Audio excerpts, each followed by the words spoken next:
kami nyanyikan dengan iman bahwa ada Yesus di setiap langkah hidup kami. Kenapa kami harus takut? Kenapa kami harus bimbang? Bukankah ada Tuhan dalam hatimu? Kami percaya kepada Yesus yang telah naik di atas sorga hari ini. Terima kasih buat kesaksian, terima kasih buat pujian dan penyembahan. Saat hari ini kami akan diberkati melalui khotbah dan firman Allah. Berfirmanlah bagi kami siap terima suaramu, kami siap terima nasihatmu, kami siap terima teguran Tuhan. Dalam nama Tuhan Yesus kami terima firman yang hidup. Haleluya, haleluya, amin. Puji Tuhan, silakan duduk. Tuhan Yesus memberkati kita semua. Saudara diberkati Tuhan hari ini, haleluya. Kita semua terima lawatan Tuhan. Karena itu yang menjadi doa kita, bahwa setiap minggu ataupun setiap ibadah apapun, kalau boleh Tuhan selalu datang dan bertamu di gereja kita. Dan itu Tuhan buktikan. Setiap minggu Allah pasti hadir. Dia datang berkunjung di gereja kita yang sederhana dan kecil ini. Tapi kita percaya Tuhan ada di tempat ini. Hari ini kita memperingati hari di mana Yesus naik ke sorga. Karena itu kita hari ini boleh berkumpul di tempat ini semua karena anugerah Tuhan. Mari kita buka firman Allah dalam Injil Lukas pasal 24 ayat 50 sampai 53. Tema khotbah pada minggu hari ini kuberikan tema 3 dampak kenaikan Yesus Kristus ke sorga bagi umat yang percaya. Ada dampaknya, ada akibatnya. Dan oleh sebab itu sebentar kita akan lihat satu persatu akibat Yesus naik ke sorga apa-apa saja. Lukas pasal 24 ayatnya yang ke-50 sampai dengan ayatnya yang ke-53. Kita baca ayat ini secara bersama-sama dengan tema kenaikan Yesus, kenaikan Yesus. Lukas 24 ayatnya yang ke-50, saya baca 50, saudara baca 51 dan terus begitu. Kita ganti bergantian saja. Lukas 24 ayatnya yang ke-50 sampai 53, kenaikan Yesus. Lalu Yesus membawa mereka keluar kota sampai dekat Betania. Di situ ia mengangkat tangannya dan memberkati mereka. Dan ketika ia sedang memberkati mereka, ia berpisah dari mereka dan terangkat ke surga. Mereka sujud menyembah kepadanya, lalu mereka pulang ke Yerusalem dengan sangat bersukacita. Mereka senantiasa berada di dalam bait Allah dan memuliakan Allah. Puji Tuhan, Tuhan Yesus memberkati saya dan saudara. Jadi kita lihat di sini sebelum Yesus naik ke sorga, Yesus membawa murid-muridnya ke suatu tempat yaitu dekat Betania yang letaknya di Bukit Zaitun. Setelah Yesus bercakap-cakap dengan murid-muridnya, kemudian Yesus mengangkat tangannya dan firman Allah berkata, Yesus memberkati murid-muridnya. Dalam posisi memberkati, kemudian Yesus berpisah dengan murid-muridnya. Dia terangkat ke sorga, dia meninggalkan murid-murid sekalian. Kalau saya dan saudara lihat di sini, Yesus naik ke sorga, dia tidak naik sembarang naik. Dia tidak naik begitu saja. Firman Allah yang kita baca tadi berkata sebelum dia naik, dia memberkati. Berarti ini sangat penting bagi saya dan saudara melayani Tuhan. Yesus sebelum naik, firman Allah berkata dia memberkati murid-murid. Saya dan saudara di dalam melayani pekerjaan Tuhan, di dalam pengiringan kita kepada Tuhan, menapaki perjalanan yang sukar dan sulit ini, yang penuh dengan onak duri, yang penuh dengan batu-batu kerikil. Saya dan saudara menjalani hidup ini, kita belajar jadi berkat. Yesus sebelum naik ke surga dia memberkati. Ayo saya mengajak saya dan saudara saling memberkati satu dengan yang lain. Istri berkati suami, suami demikian pula sebaliknya. Anak-anak juga begitu, saling memberkati. Gembala berkati jemaat, jemaat juga memberkati pelayanan dan pekerjaan Tuhan. Yesus naik, bukan dia naik sembarang naik, tetapi dia melepaskan berkat bagi murid-murid. Kita hidup di dunia ini sementara, karena itu kita hidup jadi berkat. Hidup ini hanya singkat, kata pujian dalam lagu yang selalu kita nyanyikan. Hidup ini sementara. Hidup ini singkat, yang bernama 70 sampai 80 itu usia yang ditetapkan Tuhan dalam Alkitab. Kalau kita lewat daripada itu, kesengsaraan yang mewarnainya. Sudah kuat dan sudah top itu 70 dah, sudah paling mantap. Mau naik-naik dikit 80, tapi kalau sudah usia 100-an lebih, wah itu sudah penderitaan. Biasanya di usia begitu juga orang tua sudah mau pengen cepat dipanggil pulang oleh Tuhan. Karena itu saya lihat kepada oma saya, oma Bapak Gembala sendiri. Sebelum Bapak dan Ibu Gembala berangkat ke laut, dia sudah telepon dan berpesan kepada keluarga, tolong suruh cucu Gembala dia datang bersama istrinya. Dan kalau boleh, istrinya turut ikut. Kenapa? Karena istrinya akan mendoakan kepergianku. Bayangkan, sebelum oma pulang ke sorga, harus diantar dulu oleh pendeta. Ada semacam kata-kata yang menghantar dia. Jadi kita berdoa, karena oma berkata pada keluarga, udah dah, jangan kalian susah-susah urus saya. Sudah terlalu menderita, makan di tempat tidur, minum di tempat tidur, buang air pun mohon maaf di tempat tidur. Sudah dah, kalian panggil cucuku yang gembala di sorong itu. Biar kita berdoa supaya Tuhan antar saya dan Tuhan ambil saya. Dan betul, kita orang sudah panggil ini, sudah panggil ini, keluarga sudah panggil ini, sudah bikin dengan cara bagaimana supaya dia pergi dah, tidak mati-mati. Ternyata memang benar dia tunggu kami untuk datang. Selesai doa, besoknya kami berangkat di atas pesawat sampai tiba di Manado, telepon berbunyi kering. Puji Tuhan, anak gembala, bagaimana, apa kabar? Oma sudah pergi. Puji Tuhan. Karena itu permintaan dia. Jadi saya dan saudara lihat hidup ini adalah sementara. Karenanya hidup yang sementara ini kita pakai untuk melayani Tuhan. Hidup jadi berkat. Firman Allah berkata kita saling memberkati. Yesus sebelum naik ke surga dia berkati murid-murid.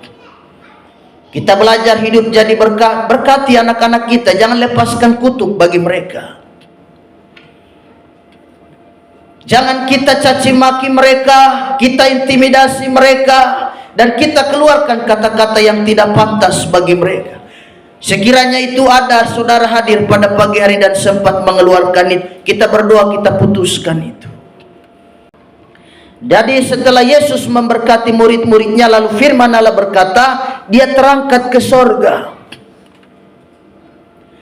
Yesus terangkat ke sorga membuktikan bahwa tempat ini adalah sementara. Dunia adalah tempat perpisahan. Dunia bukan tempat kekekalan. Dunia bukan tempat selama-lamanya bagi saya dan saudara. Saudara jangan pikir hanya hidup di dunia. Saudara pikir bahwa di luar sana ada sorga yang menanti kita. Dunia bukan tempat saya dan saudara hidup selama-lamanya. Pengkhotbah 3 di sana dikatakan bahwa ada masa di mana orang menanam, tetapi ada masa juga di mana orang mencabut.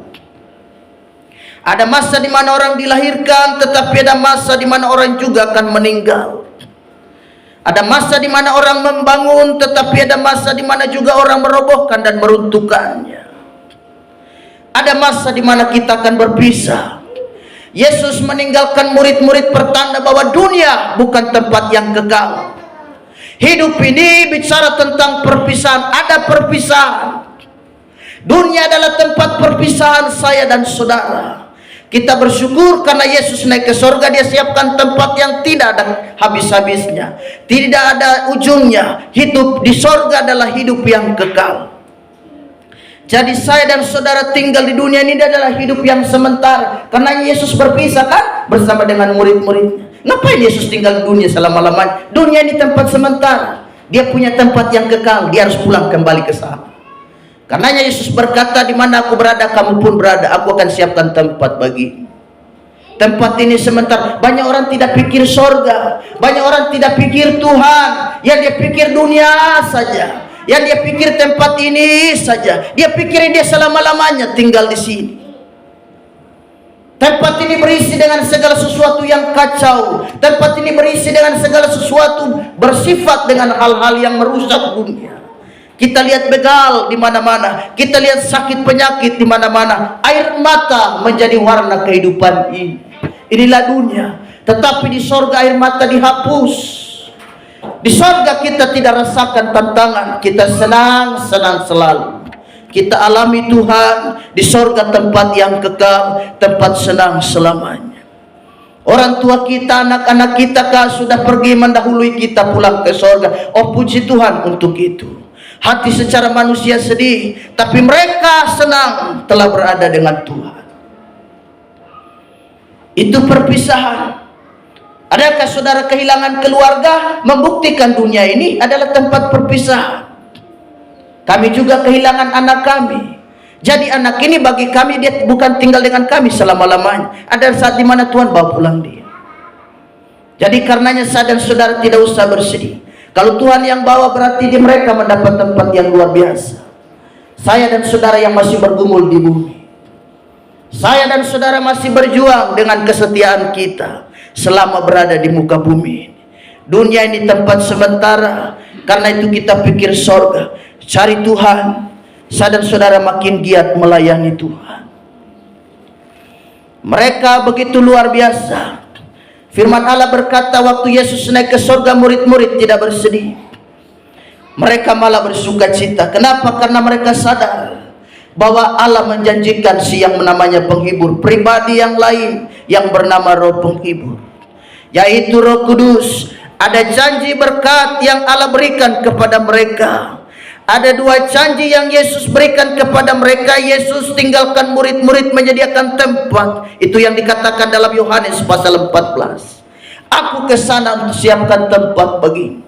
Oh, luar biasa. Tempat apakah gerangan itu? Saya sudah tidak sabar untuk ke sana.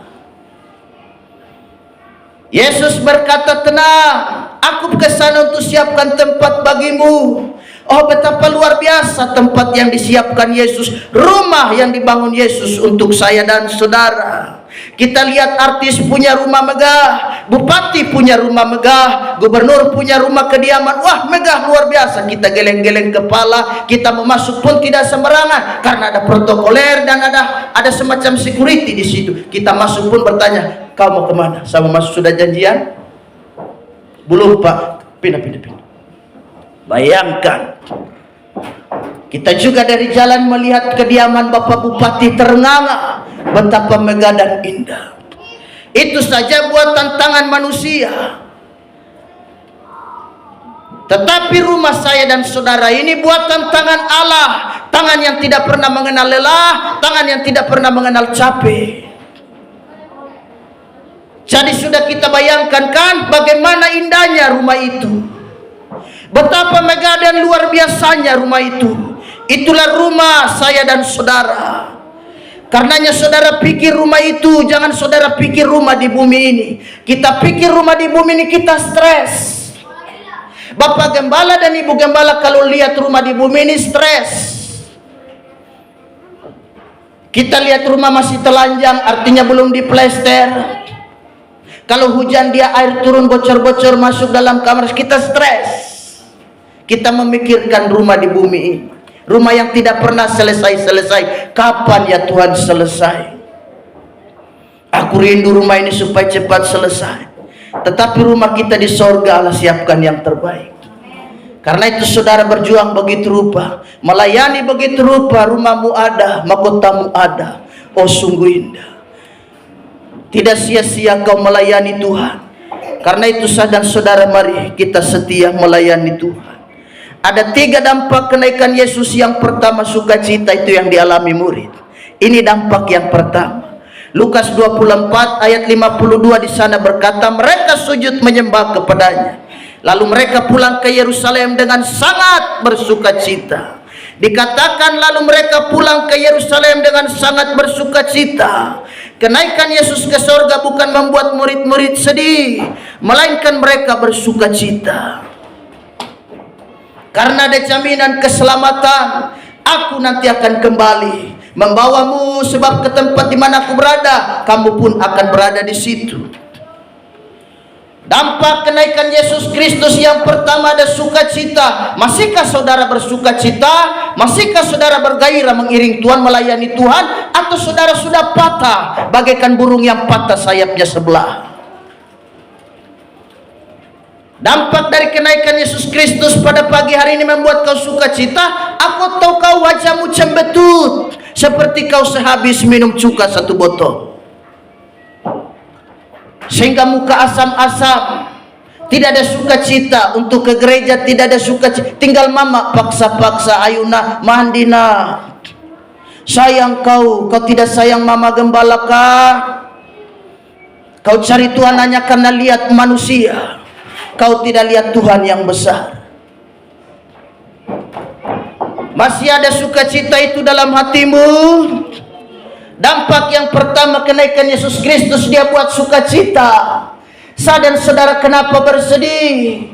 Angkat wajahmu, teborkan pesona. Mari kita buka gigi sejenak. Karena Yesus telah naik ke sorga bagi saya dan saudara, menyiapkan tempat. Murid-murid tidak sedih itu. Mereka sukacita, membara-bara, mengkobar-kobar. Mereka luar biasa. Firman Allah berkata mereka sukacitanya luar biasa. Rasul-rasul kemudian melayani, tantangannya luar biasa. Hampir semua mereka mati syahid. Mereka mati jadi martir. Ada yang dipotong kepalanya, ada yang disalib terbalik, bahkan ada yang diikat kakinya, tangannya kemudian ditarik pakai kuda, lepas seluruh pergelangan kaki dan pergelangan tangannya. Tetapi mereka sukacita. Kenapa? Karena mereka tahu ada sorga yang Allah sediakan bagi mereka. Saya dan saudara kalau melayani kita ingat sorga, sukacita. Tapi kalau kita ingat hidup ini, ada masalah, aduh kita sudah pikir sakit, jantung sakit, tiba-tiba pantat sakit karena bisul, apa-apa semua ada masalah dikit, hanya rambut rontok setiap hari, 1 hari 3 rontok. Sehingga kita berubah nama jadi Agus. Agus bukan Agus Meci baru. Agus artinya agak gundul sedikit.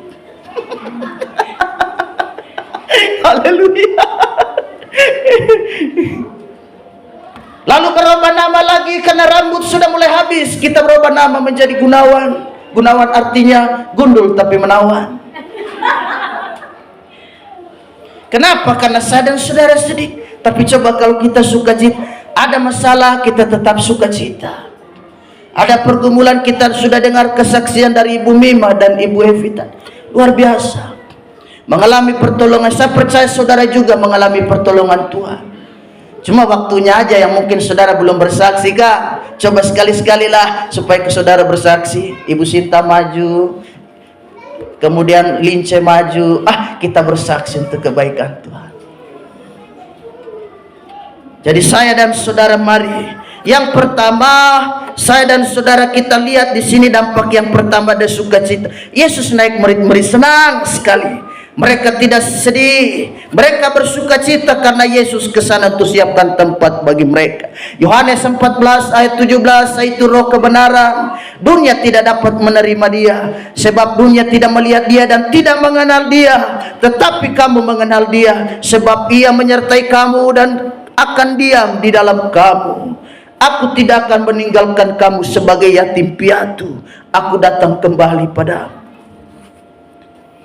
Ada Roh Kudus yang Allah berikan pada mereka. Dampak yang pertama ada sukacita. Murid-murid mereka melayani Tuhan. Ayo saya dan saudara cari Tuhan sukacita. Kata Ibu Evi tadi, wah saya terengah dan perangah mendengar kesaksian. Luar biasa tantangan di tengah-tengah rumah tangga. Karena dia juga seorang pelayan di tempat ini. Jadi dia pikir-pikir bagaimana ikut suami tetapi tinggalkan Tuhan, tinggalkan pelayanan. Jadi karena itu mendorong saya dan saudara mari. Mereka saja punya tantangan, asito cari Tuhan. Saya dan saudara tidak punya persoalan apa-apa, tidak ada problem apa-apa soal cari Tuhan, kan? Kenapa saya dan saudara tidak bergairah, tidak bersuka cita cari Tuhan? Saya tantang adik-adik muda, mari, ini kesempatan. Kau jangan foya-foya dengan hidup ini. Kita melayani Tuhan. Kebanyakan orang apalagi di usia muda ditantang bertobat iring Tuhan, sungguh mereka menolak. Jangan Bapak Gembala, jangan sekarang. Aku masih muda, masih punya banyak waktu ke depan. Nanti aja dah. Tunggu aku nanti sudah tua lah. Tunggu aku nanti sudah penyet. Tunggu aku sudah loyo. Tunggu aku sudah pikun dan sudah buta. Tunggu aku sudah tua. Tunggu aku nanti sudah tua 5 langkah lagi sudah memasuki liang kubur. Nanti tunggu aku di usia begitu baru aku iring Tuhan. Tunggu aku 5 langkah lagi aku akan masuk peti jenazah. Lalu aku akan merespon panggilan Allah dengan sebuah nyanyian. Aku datanglah Tuhan padamu, dengan darah-Mu kudus sucikan diriku. Di usia muda ini kau beri untuk Tuhan. Mari saya dan saudara melayani Tuhan dengan sungguh. Jangan buang-buang waktu. Inilah saatnya saya dan saudara cari Tuhan. Yang kedua, dampak yang kedua selain mereka sukacita, senantiasa berada di dalam bait Allah mereka. Lukas 24 ayat 53. Lukas pasal 24 ayat 53, firman Allah berkata, mereka senantiasa berada di dalam bait Allah dan memuliakan Allah. Yesus naik ke sorga mendatangkan sukacita. Yang kedua, makin bergairah ada di dalam rumah Abah, ke Abah Tuhan. Bikin apa mereka di sana? Tentu bukan bergosip. Masa bergosip di rumah Tuhan? Apa yang mereka lakukan di sana? Apakah mereka di sana duduk kumpul-kumpul sambil kocok-kocok kartu? Oh, tentu tidak. Mereka di sana tentu beribadah. Mereka di sana memuliakan Allah, kata firman. Yesus naik ke sorga, mereka ada dalam bait Allah. Dampak yang kedua bagi saya pagi hari ini, mari kita setia, kita berada tetap ibadah sesuai dengan pesan Ibu Evi tadi, tetap cari Tuhan apapun yang terjadi. Saya dan saudara tetap cari Tuhan.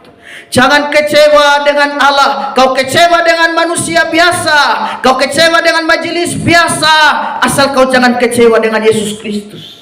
Sebab kalau kau kecewa dengan pribadi yang satu itu, kau murtad dan tinggalkan Tuhan.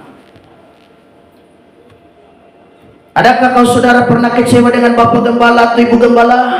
Hal biasa. Paling sebentar pemulihan kita beres-beres, hati sudah pulih. Kita sudah curhat dan terbuka, sudah aman dah. Tapi kalau saudara kecewa dengan Allah, yang bahaya sekali. Mari saya dan saudara, dampak yang kedua yang ia berikan adalah mereka berada dalam bait Allah.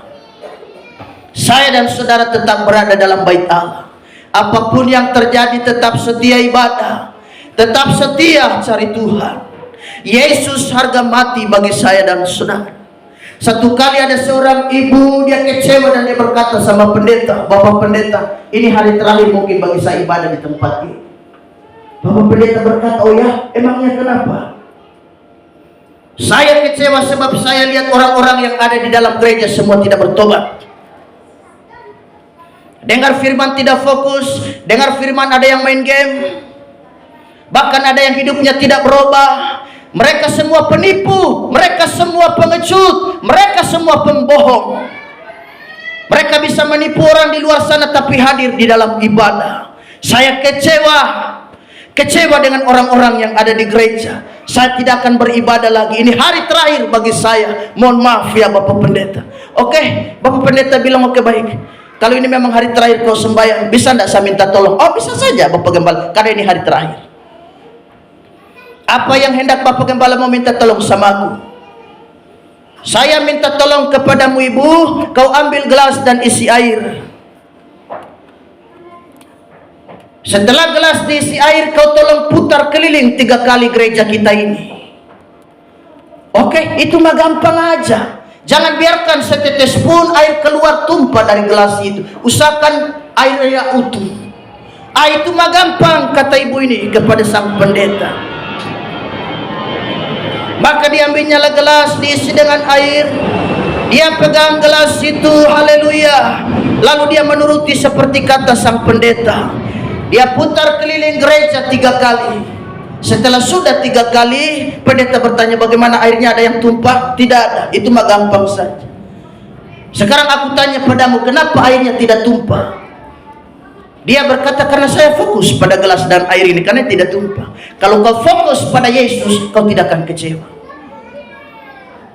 Saya dan saudara boleh kecewa lihat manusia, tapi kalau kita fokus pandang pada Tuhan, kita fokus pandang pada Yesus, saya dan saudara tidak akan kecewa.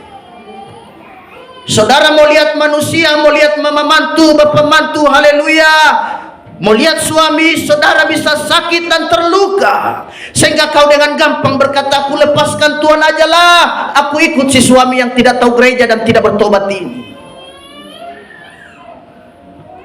Ada persoalan, jangan fokus pada masalahmu, kau fokus pada Tuhan. Ada pergumulan, tetap fokus pada Allah. Betul, siapa bilang tidak ada masalah? Masalah banyak, di mana-mana masalah. Keluar lewat pintu gereja 5 meter sudah temu masalah, sampai di rumah apalagi. Tetapi kita fokus pada Yesus seperti ibu ini fokus pada gelas yang berisi air. Kenapa air itu tidak tumpah? Karena dia fokus pada air itu. Kalau kita lihat manusia, lihat apapun, lihat pergumulan hidup, lihat sakit penyakit, kita kecewa, kita bisa gampang lepaskan Tuhan. Tetapi kalau kita fokus pada Yesus Kristus, pandangan dan arah penglihatan kita hanya pada Tuhan saja, maka saya dan saudara tidak akan kecewa. Ada sukacita dalam melayani Tuhan. Yang terakhir, dampak yang diberikan oleh Yesus waktu dia naik selain sukacita dan senantiasa beribadah, yang terakhir Lukas 24 ayatnya yang ke-53 bagian akhir, mereka senantiasa berada dalam bait Allah dan memuliakan Allah. Garis bawahi kata memuliakan Allah. Senantiasa ada ucapan syukur, senantiasa mereka menyanyi, senantiasa mereka hidup di dalam firman. Saya dan saudara terus memuliakan Tuhan. Apapun yang terjadi, kita tetap menyenangkan Tuhan. Haleluya. Kiranya Tuhan memampukan dan menguatkan kita selalu. Dan biarlah khotbah pada pagi hari ini menguatkan saya dan saudara. Dengar pesan saya, jangan lepaskan Tuhan. Dia Allah yang baik, Allah yang ada sampai hari ini. Saya dan saudara ada semua karena Dia. Jangan pernah lepaskan Dia. Kau kecewa sama manusia, itu mah biasa. Kita jangan kecewa dengan Tuhan. Pandanganmu tetap pada Tuhan, tetap setia melayani. Tuhan Yesus memberkati. Kita angkat satu pujian. Haleluya.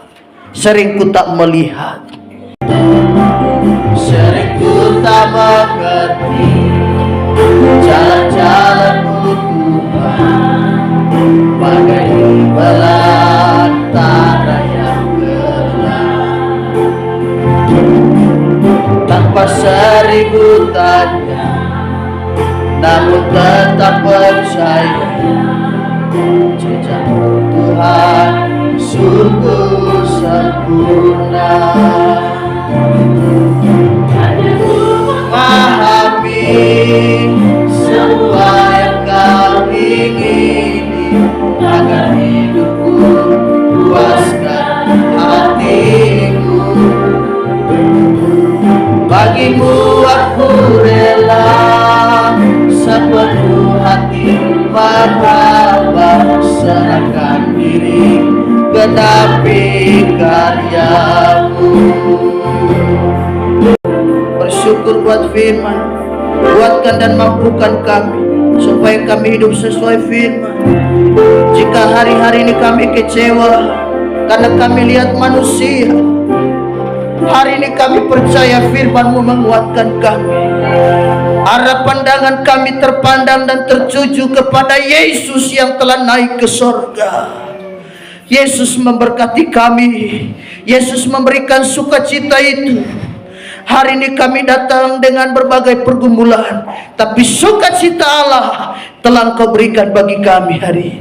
Terima kasih Tuhan, berkati kami semua. Kami akan memberi persembahan yang kedua. Kecil besar setiap tangan memberi, kami semua diberkati Tuhan. Dalam nama Tuhan Yesus kami akan memberi. Haleluya. Semua yang percaya katakan amin. Silakan duduk.